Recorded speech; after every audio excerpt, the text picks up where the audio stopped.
2-3 రోజుల వాన పడబట్టి ఇగో ఈ వానకంతా మొత్తం ఒడ్లు తెగి గన్లు పడ్డాయి. ఎక్కడ నీళ్ళు ఆగకుండా అంతా వెళ్ళిపోతున్నాయి.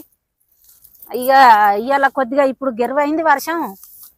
ఇటు వరి చూద్దామని వచ్చినా వచ్చే వరకు అంతటా మొత్తం ఇట్లా తెగింది ఒడ్లు. ఎక్కడ గన్లు పడ్డాయి.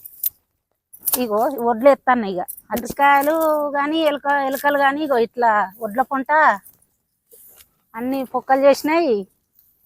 ఈ పొక్కలు చేస్తే ఇట్లా మళ్ళా మట్టి ఎన్నిసార్లు వేసినా ఆడ మట్టి ఉంటలేదు. అందుకే ఇట్లా రౌండ్గా కుండీలా కడితే ఇక అవి ఓడినా కూడా ఇది ఇట్లనే ఉండి నీళ్ళు ఇంట్లోకి పోకుండా ఉంటాయని కుండీ కడతన్నా.